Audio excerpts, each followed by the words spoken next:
علم صرف کی وجہ تسمیہ یہ پچھلے سبق میں ہماری رہ گئی تھی۔ تو علم صرف کیوں کہتے ہیں؟ تو اس کی وجہ یہ ہے کہ علم صرف کا لغوی معنی پھیرنا ہے، اور اس علم میں چونکہ ایک کلمہ کو پھیر کر اس کی مختلف صورتیں بنانے کے طریقے بیان کیے جاتے ہیں، جیسے کہ اس کی تفصیل سے ہم نے پچھلے سبق میں جو ہے وہ تفصیل پڑھی ہے، وضاحت پڑھی ہے، اور اس کو ہم نے سمجھا ہے کہ علم صرف کے اندر ایک کلمے کو پھیر کر اس کی مختلف صورتیں بنائی جاتی ہیں، اس کے طریقے بتائے جاتے ہیں۔ تو چونکہ اس میں کلموں کو پھیرا جاتا ہے ایک حالت سے دوسری حالت طرف، تو اس لیے اس علم کو علم صرف کہتے ہیں۔ تو کوئی بھی کسی چیز کا نام ہو تو اس نام کے اندر کوئی نہ کوئی مطابقت ضرور ہوتی ہے، کوئی مناسبت ضرور ہوتی ہے۔ جیسے کہ پنکھے کو پنکھا کیوں کہتے ہیں؟ وہ اس لیے کہتے ہیں کہ پنکھا معنی ہے پنکھ والا، تو چونکہ پنکھے کے بھی پنکھ ہوتے ہیں تو اس لیے اس کو پنکھا کہتے ہیں۔ تو اسی طرح طائرن ہے، طائرن کا معنی ہوتا ہے پرندہ، تو اب طائرن پرندے کو اس لیے کہتے ہیں کہ طائرن معنی ہوتا ہے اڑنے والا، تو اس لیے پرندے کو طائرن کہتے ہیں کہ پرندہ بھی اڑتا ہے۔ آسمان ہے، آسمان کو آسمان کیوں کہتے ہیں؟ آسمان کو آسمان اس لیے کہتے ہیں کیونکہ آسمان کا معنی ہے بلندی، بلند چیز، تو آسمان چونکہ بلند ہوتے ہیں تو اس لیے آسمان کو آسمان کہتے ہیں، اور یعنی عربی میں سماؤن کہتے ہیں، تو سماؤن معنی بلندی ہوتا ہے۔ تو اس طرح علم صرف کہیں گے کہ یہاں بھی کوئی مناسبت چاہیے، تو مناسبت یہ ہے کہ چونکہ علم صرف کے اندر ایک کلمے کو دوسری حالت طرف پھیرا جاتا ہے، تو اور چونکہ صرف کا معنی پھیرنا ہے، تو اس لیے اس مناسبت سے اس علم کا نام علم صرف رکھ دیا گیا۔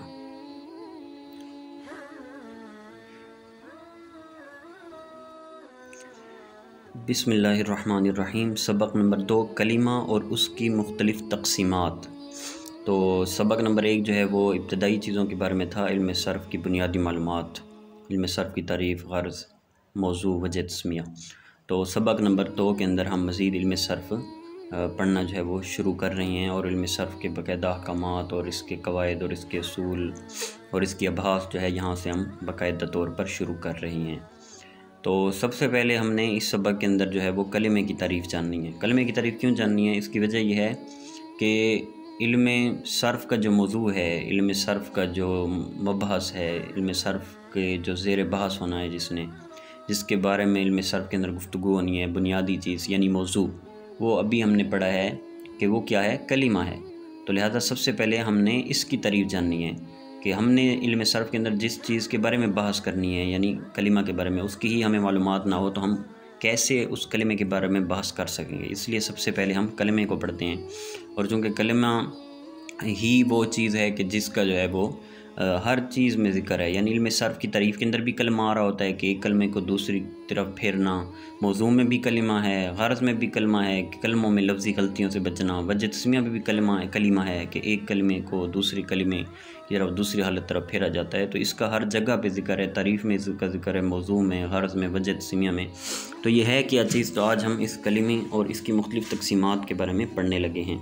تو کلمہ کس کو کہتے ہیں؟ کلمہ کہتے ہیں عربی گرامر کے اندر، کلمہ ہر با معنی لفظ عربی کو کلمہ کہا جاتا ہے، ہر با معنی لفظ عربی کو کلمہ کہا جاتا ہے، یعنی عربی لفظ کوئی بھی معنی رکھنے والا ہو، اس کا کوئی نہ کوئی معنی ہو، چاہے ادھورا ہو، پورا ہو، اچھا ہو، برا ہو، کوئی بھی معنی والا لفظ جو ہوگا عربی کے اندر اس کو کلمہ کہیں گے۔ جیسے مثالیں انہوں نے 2 دی ہیں، رجل، طفل وغیرہ۔ رجل معنی ہوتا ہے مرد، تو رجل بھی کلمہ ہے، کیونکہ اس کا معنی ہے یعنی مرد۔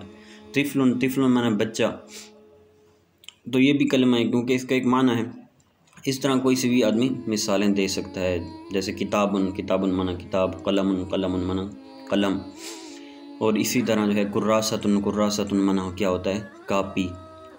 تو اس طرح مختلف مثالیں دی جا سکتی ہیں۔ ضرب اگر فعلوں کی مثالیں دیں تو ضرب معنی اس نے مارا، سامع معنی اس نے سنا، تو اس طرح ضارب مارنے والا، مضروب وہ شخص جس کو مارا گیا ہو، تو یہ سارے کلمات ہیں۔ اور جو عربی کلام کے اندر استعمال ہوتے ہیں تو کلمے ہی استعمال ہوتے ہیں، کیونکہ آدمی وہی گفتگو کرے گا جس کا کوئی معنی ہو، جس کا کوئی معنی نہ ہو تو آدمی اس کے ساتھ گفتگو کرتا ہی نہیں ہے۔ ہاں کبھی کبھی اس طرح لفظ استعمال ہو جاتے ہیں کہ جن کا کوئی معنی نہ ہو، ایسے الفاظ کو مہمل کہا جاتا ہے، کلمہ نہیں کہا جاتا۔ جیسے ہم اردو میں استعمال کر رہتے ہیں، پانی، چائے شائے کہہ دیتے ہیں، روٹی ووٹی کہہ دیتے ہیں، تو اس طرح جو دوسرا لفظ ہم بولتے ہیں اس کا کوئی معنی نہیں ہوتا۔ اس طرح زید ہے، اس کو الٹ کر لیں دیس، تو اس کا بھی کوئی معنی نہیں ہے۔ تو یہ کلمے کی تعریف ہو گئی کہ ہر معنی والا لفظ، عربی لفظ جو ہے اس کو کلمہ کہا جاتا ہے۔ اب ہم کلمے کی اقسام پڑھتے ہیں۔ تو علم صرف کے اندر جو کلمے کی اقسام بیان کی جائیں گی تو وہ 3 طرح کی اقسام ہیں، 6 اقسام، 6 اقسام، 7 اقسام۔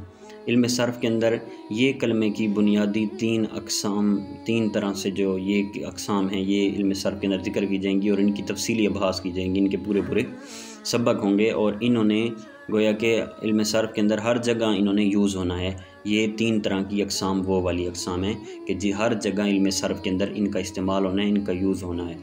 تو 3 طرح سے اقسام ہیں۔ پہلی ہے 6 اقسام، ان کو کہا جاتا ہے۔ ایک اور اقسام ہے کلمے کی، ان کو 6 اقسام کہا جاتا ہے۔ ایک تیسرے نمبر پر اور اقسام ہیں، ان کو 7 اقسام کہا جاتا ہے۔ 6 اقسام کا مطلب کیا ہے؟ 6 فارسی کا لفظ ہے، اس کا مطلب ہوتا ہے 3 اقسام۔ تو کلمے کی ایک اقسام ہیں جن کو 6 اقسام کہا جاتا ہے، کیونکہ وہ 3 قسمیں اس لیے۔ تو کلمے کی 3 اقسام، اسم، فعل اور حرف کو 6 اقسام کہتے ہیں۔ تو کلمے کی ایک قسم ہے اسم، ایک ہے فعل اور ایک ہے حرف۔ ان تینوں کو جو علم صرف کے اندر ہے وہ 6 اقسام کہتے ہیں، اور ایسے بھی کہہ سکتے ہیں کہ بھئی کلمے کی 3 اقسام علم صرف کے اندر، یا کلمے کی 6 اقسام علم صرف کے اندر وہ اسم، فعل اور حرف ہیں۔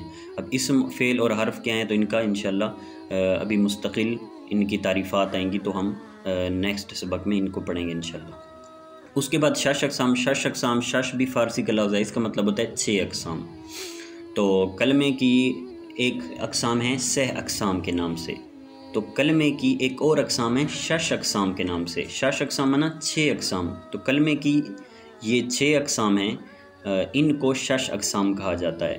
تو جب بھی کوئی پوچھے علم صرف کے اندر آپ سے کہ بھئی کلمے کی 6 اقسام بیان کرو، تو پھر آپ کیا کریں گے؟ یہ والی جو 6 اقسام ہیں یہ بیان کریں گے۔ ایسا نہیں کریں گے کہ 6 اقسام آپ سمجھیں کہ بھئی 6 اقسام مانا ہوتا ہے 6 اقسام، تو میں ایسا کر دیتا ہوں کہ اسم، فعل، حرف 3 یہ ملا لیتا ہوں، اور یہ جو 6 اقسام ہیں ثلاثی مجرد، ثلاثی مزید، پھر رباعی مجرد 3 یہ لے لیتا ہوں، تو یہ 6 اقسام بن جائیں گی۔ تو ایسا نہیں ہے بھائی، یہ 6 اقسام، 6 اقسام یہ باقاعدہ ہے علم صرف کے اندر اصطلاح ہے کہ جب بھی 6 اقسام بولا جائے گا تو اس سے یہی 6 اقسام مراد ہوں گی، کوئی اور ان کے ساتھ ایڈ نہیں کریں گے۔ اب وہ 6 اقسام کون سی ہیں؟ وہ یہ ہیں ثلاثی مجرد، ثلاثی مزید فی، یہ 2 قسمیں ہو گئیں۔ پھر ہے رباعی کے ساتھ ایک دفعہ لگا لو مجرد، اور رباعی کے ساتھ ایک دفعہ لگا لو مزید فی، یہ 4 اقسام بن گئی۔ اس طرح خماسی کے ساتھ ایک دفعہ لگا لو مجرد، اور خماسی کے ساتھ ایک دفعہ لگا لو مزید فی، تو یہ ٹوٹل 6 اقسام ہو گئی، ثلاثی مجرد، ثلاثی مزید فی، رباعی مجرد، رباعی مزید فی، خماسی مجرد، خماسی مزید فی۔ تو یہ اصل میں سمجھو کہ اصل میں تھے ثلاثی، رباعی اور خماسی، پھر ہر ایک کی 2 قسمیں بنتی گئیں، ثلاثی مجرد، ثلاثی مزید فی۔ اس طرح رباعی کی 2 قسمیں بن گئیں، رباعی مجرد، رباعی مزید فی۔ خماسی بھی 2 قسمیں بن گئیں، خماسی مجرد، خماسی مزید فی۔ تو انہوں نے ڈائریکٹ ہی 6 کی 6 اقسام کو لکھ ڈالا، اور جب بھی صرف کے اندر 6 اقسام بولا جائے گا تو اس سے یہ صرف یہ 6 اقسام ہوں گی۔ تو ایسا نہیں کرنا کہ پچھلی 3 اور یہ 3 ایڈ کر کے 6 اقسام بنا لو، تو یہ اپنی طرف سے نہیں بنائی جائیں گی۔ اور جب 3 اقسام بولی جائیں گی تو وہی 3 اسم، فعل اور حرف ہوں گا۔ 3 اقسام کے اندر آپ نے یہ نہیں بولنا کہ ثلاثی مجرد، ثلاثی مزید، رباعی مجرد، یہ بھی 3 ہے تو اس لیے یہ 6 اقسام ہے، تو ایسا نہیں ہے۔ 6 اقسام یعنی 3 اقسام سے اوپر والی 3، اور 6 اقسام سے یہ مراد ہوں گے۔ اب ان کی کیا تعریفات ہیں تو انشاءاللہ یہ بھی ہم نیکسٹ اسباق میں پڑھیں گے۔ اس کے بعد ہے 7 اقسام۔ تو 7 اقسام کا مطلب کیا ہے؟ 7 فارسی میں کہتے ہیں 7 کو، تو 7 اقسام۔ تو علم صرف کے اندر ایک کلمے کی اقسام مشہور ہیں 7 اقسام کے نام سے، 7 اقسام کے نام سے، کہ بھئی ہاں بھئی کلمے کی 7 اقسام سناؤ۔ تو جب آپ سے کوئی علم صرف کے اندر یہ پوچھے تو آپ نے یہ والی اقسام بیان کرنی ہیں۔ تو وہ کون سی ہیں؟ صحیح، محموز، نمبر 2، نمبر 3 مضاعف، نمبر 4 مثال، نمبر 5 اجوف، نمبر 6 ناقص، اور نمبر 7 لفیف۔ تو ان کو 7 اقسام سے موسوم کیا جاتا ہے۔ تو یہ علم صرف کے اندر کلمے کی 3 اقسام ہیں، اور یہ وہ اقسام ہیں جن کا علم صرف کے ہر مقام پہ استعمال ہونا ہے، ہر مقام پہ یوز ہونا ہے۔ تو انشاءاللہ اس کی جو تفصیلی بحث ہے وہ ہم نیکسٹ اسباق میں پڑھیں گے۔